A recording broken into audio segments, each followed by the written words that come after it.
নমস্কাৰ ছাত্ৰ ছাত্ৰীসকল ই কক্সালে স্বাগতম জনাই মই জ্যোতি দাসে আৰম্ভ কৰিব ওলাইছোঁ আজিৰ ভিডিঅ' আজি আমি পঢ়িব ওলাইছোঁ সপ্তম শ্ৰেণীৰ সমাজ বিচিত্ৰাৰ ৩ নম্বৰ পাঠ ভাৰতৰ কৃষি আৰু উদ্যোগৰ ৩ নম্বৰ অংশ ইতিমধ্যে আমি কৃষিৰ প্ৰকাৰৰ বিষয়ে আলোচনা কৰিছোঁ আজি আমি আলোচনা কৰিম কৃষি বলয়ৰ বিষয়ে কৃষি অঞ্চলৰ বিষয়ে কি কৃষি অঞ্চল বা কৃষি বলয় ঠিক আছে আহাচোন বুজিবলৈ চেষ্টা কৰোঁ ছাত্ৰ ছাত্ৰীসকল ভাৰতৰ কৃষি অঞ্চল বা বলয়বোৰ বুলি ক'লে আমি বুজিম য'ত একে পদ্ধতিৰে একেটা পদ্ধতি ব্যৱহাৰ কৰি একে ধৰণৰ শস্যকে উৎপাদিত কৰাকে কি বুলি কয় কৃষি অঞ্চল বা কৃষি বলয় বুলি কয় যিবিলাক অঞ্চলত একেটা পদ্ধতিৰে একেটা শস্যকে উৎপাদন কৰি আহিছে বছৰ ধৰি একেটা শস্যকে উৎপাদন কৰি আহিছে সেই অঞ্চলবিলাকক কি বুলি কয় কৃষি অঞ্চল বুলি কয় বা কৃষি বলয় বুলি কয়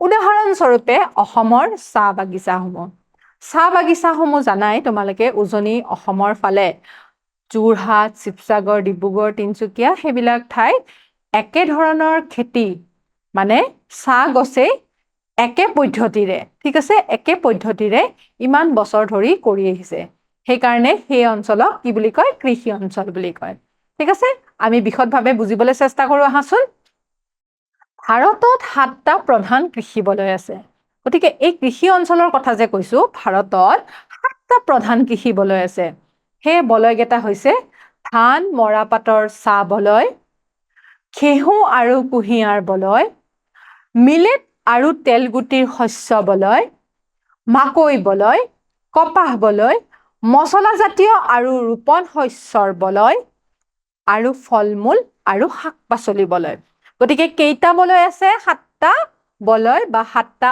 অঞ্চল আছে কৃষি বলয় বা কৃষি অঞ্চল সেইকেইটা আমি ইয়াতে তোমালোকক জনালোৱে ধান মৰাপাটৰ চাহ বলয় ঘেঁহু আৰু কুঁহিয়াৰৰ বলয় মিলেট আৰু তেলগুটি শস্য বলয় মাকৈ বলয় কপাহ বলয় মছলাজাতীয় আৰু ৰোপণ শস্যৰ বলয় ফল-মূল আৰু শাক-পাচলি বলয় ঠিক আছে ৭টা অঞ্চলত ভাগ কৰিছে ঠিক আছে এই ৭টা অঞ্চলত বহুত কেইখন ৰাজ্য সোমাই আছে সেই বিষয়ে আমি চাওঁ আহা প্ৰথমে আমি আলোচনা কৰিব ওলাইছোঁ ধান মৰাপাট চাহ বলয় ক'ত ক'ত আছে অসম পশ্চিম বংগ উৰিষ্যা বিহাৰ আৰু উত্তৰ প্ৰদেশৰ সমভূমি অঞ্চলত এই কৃষি কৰা হয় গতিকে সমভূমি অঞ্চলবিলাকত এই কৃষি বলয়েৰে গঠিত হয় কোনবিলাক ঠাই ৰাজ্যকেইখন হৈছে অসম পশ্চিম বংগ উৰিষ্যা উত্তৰ প্ৰদেশ পশ্চিম বংগ বিহাৰ এই কেইখিনিৰ সমভূমি অঞ্চল ঠিক আছে সমভূমি নদীৰ ব-দ্বীপ আৰু নদী উপত্যকা থকাৰ বাবে ইয়াৰ মাটি কি হয়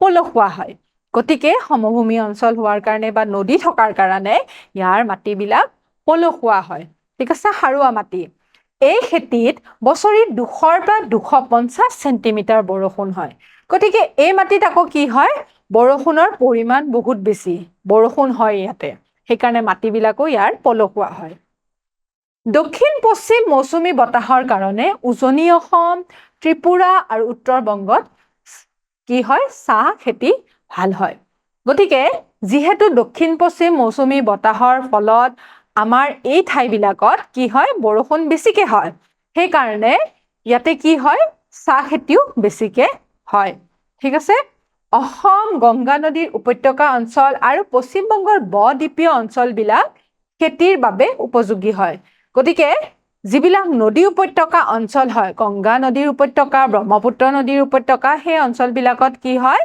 যিহেতু নদী আছে কাৰণে বা ব-দ্বীপীয় অঞ্চল কাৰণে সেইকাৰণে ইয়াতে খেতিৰ বাবে উপযোগী অঞ্চল হয় তোমালোকে জানাই যে ব-দ্বীপীয় অঞ্চলবিলাকত খেতিৰ বাবে উপযোগী হয় ঠিক আছে পলসুৱা মাটি আৰু প্ৰচুৰ বৃষ্টিপাত আৰু গ্ৰীষ্মকালীন উত্তাপৰ কাৰণে এই অঞ্চলত ধান খেতি ভাল হয় গতিকে ধান খেতিৰ কাৰণে প্ৰয়োজনীয় হৈছে বৰষুণ তাৰ পিছত পলসুৱা মাটি আৰু গ্ৰীষ্মকালীন উত্তাপৰ কাৰণে ইয়াতে ধান খেতিও ভাল হয় গতিকে ধান খেতি বা মৰাপাট বা চাহ খেতি এইখিনি ঠাইত বেছিকে ভাল হয় ইয়াৰে প্ৰধান শস্য হৈছে ধান মৰাপাট আৰু চাহ গতিকে ছাত্ৰ ছাত্ৰীসকল এই বলয়ৰ প্ৰধান শস্যকেইটা আমি গমেই পালোঁ ধান মৰাপাট আৰু চাহ অন্যান্য শস্য উৎপাদিত হয় সেইবিলাক হৈছে সৰিয়হ মাহজাতীয় শস্য মানে দালিবিলাক বিভিন্ন ধৰণৰ দালিবিলাক আম, কমলা, নাৰিকল, কঁঠাল আৰু আনাৰস। গতিকে সমভূমি অঞ্চল কাৰণে এই শস্যবিলাকো এই অঞ্চলত দেখিবলৈ পোৱা যায়। ঠিক আছে, এতিয়া আমি পঢ়িম খ নম্বৰ যিটো আমাৰ অপশ্যন, সেইটোত আছিলে কি ঘেঁহু আৰু কুঁহিয়াৰ বলয়। হ'ব, ঘেঁহুৰ খেতি আৰু কুঁহিয়াৰৰ খেতি তোমালোকে দেখিছানে? ঘেঁহু খেতি সাধাৰণতে অসমত নহয়, কিন্তু কুঁহিয়াৰ হয় ঠাই বিশেষে উত্তৰ প্ৰদেশ, বিহাৰ, গংগা যমুনা উপত্যকা, পঞ্জাৱ, হৰিয়ানা আৰু ৰাজস্থানত হয়। গতিকে ঘেঁহু খেতি ক'ত ক'ত হয়? উত্তৰ প্ৰদেশ, বিহাৰ, গংগা যমুনা উপত্যকা, পঞ্জাৱ, হাৰিয়ানা আৰু ৰাজস্থানত। পলসুৱা কলা আৰু ৰঙা মাটি আৰু উষ্ণ জলবায়ু ইয়াৰ বাবে উত্তম। গতিকে কি মাটি হ'ব লাগিব? পলসুৱা কলা আৰু ৰঙা মাটি, আৰু য'ত জলবায়ু গৰম হয়, উষ্ণ হয়। ঠিক আছে, ইয়াৰ বাবে মধ্যমীয়া বৰষুণৰ প্ৰয়োজন। গতিকে ইয়াতে বৰষুণৰ দৰকাৰ নাই বেছি, গতিকে তাতে মধ্যমীয়া বৰষুণ হ'লেই হ'ব। হ'ব, প্ৰধান শস্য হৈছে, ইয়াৰে প্ৰধান শস্য হৈছে ঘেঁহু আৰু কুঁহিয়াৰ। হ'ব, ঘেঁহু আৰু কুঁহিয়াৰ। কম বৰষুণ হোৱা অঞ্চলত জলসিঞ্চন সহায়ত খেতি কৰা হয়। গতিকে ইয়াতে কি কৰা হয়? জলসিঞ্চনৰ ব্যৱস্থা কৰা হয়। পানীবিলাক কি কৰা হয়? ইয়াক সঞ্চয় কৰা হয় আৰু তাৰপিছত মাটিত বা খেতিত ব্যৱহাৰ কৰা হয়। হ'ব, এবাৰ আমি আলোচনা কৰিম মিলেট আৰু তেলগুটি শস্য বলয়। গতিকে ছাত্ৰ ছাত্ৰীসকল, য'ৰ পৰা তেল উৎপাদিত হয়, খোৱা তেলবিলাক, সেই তেলবিলাক এই অঞ্চলত উৎপাদিত হয়।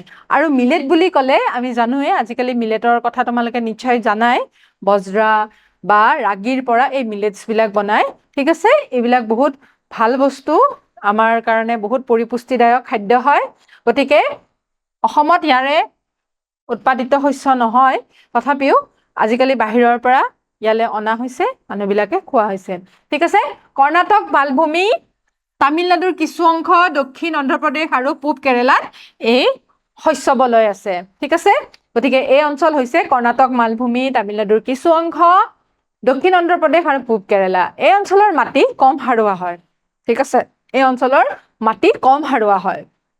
বছৰি ৭৫ৰ পৰা ১২৫ চেণ্টিমিটাৰৰ ভিতৰত বৰষুণ য'ত হয় তাতে এই বলয় দেখিবলৈ পোৱা যায়। ঠিক আছে, গতিকে ইয়াতে বেছি বৰষুণৰো দৰকাৰ নাই। হ'ব, আৰু কম সাৰুৱা মাটিতে এই খেতি কৰিব পাৰি। হ'বনে? ইয়াৰে প্ৰধান শস্য কি? মিলেট বুলি কৈছিলে তোমালোকক। বজৰা, ৰাগী, জোৱাৰ, মাটিমাহ, সৰিয়হ আৰু দালি।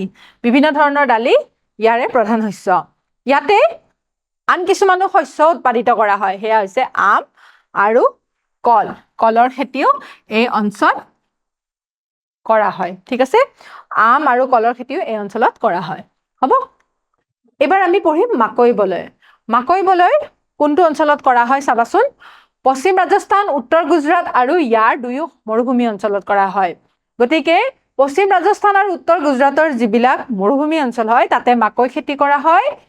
এই বলয়ত বালিচহীয়া মাটি অধিক লাগে। গতিকে মাকৈ বলয়, মাকৈ অঞ্চল যিবিলাক আছে, সেই কৃষিৰ অঞ্চলবিলাকত বালিচহীয়া মাটিৰহে দৰকাৰ হয়। তাতে পলসুৱা মাটি দৰকাৰ নাই, বালিচহীয়া মাটিহে বেছি লাগে। আৰু য'ত বছৰি ৫০ চেণ্টিমিটাৰতকৈ কম বৰষুণ হয়। কৃষি মূলতঃ কি ধৰণে কৰা হয়? বৰষুণতকৈ জলসিঞ্চনৰ দ্বাৰা, মানে পানী ইয়াক সঞ্চয় কৰি ৰখা হয়, তাৰপিছত জলসিঞ্চন কৰা হয় আৰু তাৰ ওপৰতহে নিৰ্ভৰশীল হয়।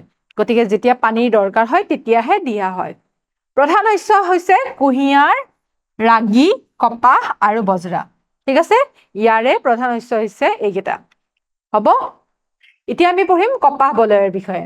দাক্ষিণাত্য মালভূমিৰ উত্তৰ পশ্চিম অঞ্চলত কপাহ বলয় আছে। ঠিক আছে, গতিকে এই মালভূমিত কপাহ বেছিকৈ উৎপাদিত হয়। তোমালোকে জানাই যে মালভূমি অঞ্চল কপাহৰ কাৰণে উৎকৃষ্ট হয়। গতিকে দাক্ষিণাত্য যিটো মালভূমি আছে ভাৰতত, সেই মালভূমিত কপাহ খেতি বেছিকৈ হয়। এই মাটি কপাহ খেতিৰ বাবে উপযোগী হয়, গতিকে ইয়াতে বেছিকৈ কপাহ খেতিয়ে কৰা হয়। গুজৰাট আৰু মহাৰাষ্ট্ৰৰ কিছু অংশ এই বলয় আছে। গতিকে গুজৰাট আৰু মহাৰাষ্ট্ৰৰ কিছু অংশতো এই বলয় দেখিবলৈ পোৱা যায়, মানে কপাহ খেতি দেখিবলৈ পোৱা যায়। ই মূলতঃ বৃষ্টিছায়া অঞ্চল। বৃষ্টিছায়া অঞ্চল মানে কি, সেয়া আমি বুজিব চেষ্টা কৰিম অলপ পিছত।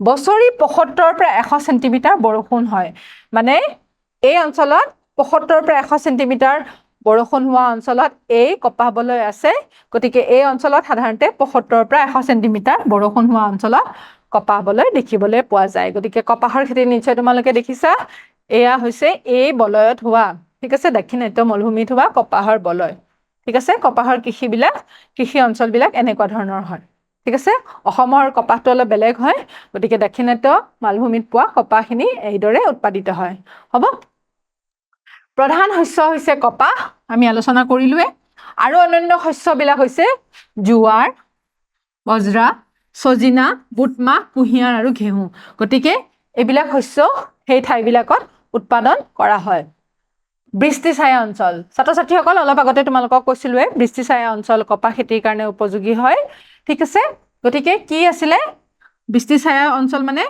জলীয় বাষ্প কঢ়িয়াই নিয়া বায়ু ধৰাপৃষ্ঠৰ ওপৰেদি প্ৰবাহিত হওঁতে যেতিয়া পৰ্বত পাহাৰৰ দ্বাৰা বাধাপ্ৰাপ্ত হোৱাৰ ফলত মানে ইয়াক খুন্দা মাৰি যায় ঠিক আছে পৰ্বত পাহাৰত যেতিয়া খুন্দা মাৰে তেতিয়া পৰ্বতৰ যিটো ফালেৰে প্ৰতিভাত ঢাল আমি পঢ়িছিলো আমাৰ চেপ্টাৰ নম্বৰ 2 ঠিক আছে বতৰ জলবায়ু আৰু ঋতুৰ পৰিৱৰ্তনত প্ৰতিবাদ ঢালৰ বিষয়ে আলোচনা কৰিছিলো বায়ু ঊৰ্ধ্বমুখী হৈ পেলাই জলীয় বাষ্পবোৰ ইটোৰ লগত সিটো লগ লাগি তেতিয়া সেই অঞ্চলটোত বৰষুণে হয় বৰষুণ দিয়াৰ ফলত বায়ুত থকা জলীয় বাষ্পৰ পৰিমাণ কমি আহে ঠিক আছে যেহেতু তাতে প্ৰতিবাদ ঢালত বৰষুণ বেছি হৈ যায় তেতিয়া বৰষুণ তাতেই বেছিকে পৰে আৰু তেতিয়া জলীয় বাষ্পৰ পৰিমাণটো কমি আহে আনহাতে পৰ্বতৰ বিপৰীত ফালটোত অনুবাদ ঢাল বা লিওৱাৰ্ড জলীয় বাষ্প নথকা শুকান বায়ু নামি অহাৰ ফলত সেই অঞ্চলটোত বৰষুণ নহয় সেয়েহে পৰ্বতৰ বিপৰীত ফাল অৰ্থাৎ অনুবাদ দিশত থকা বৰষুণ নোহোৱা অঞ্চলটোক বৃষ্টিছায়া অঞ্চল বুলি কয়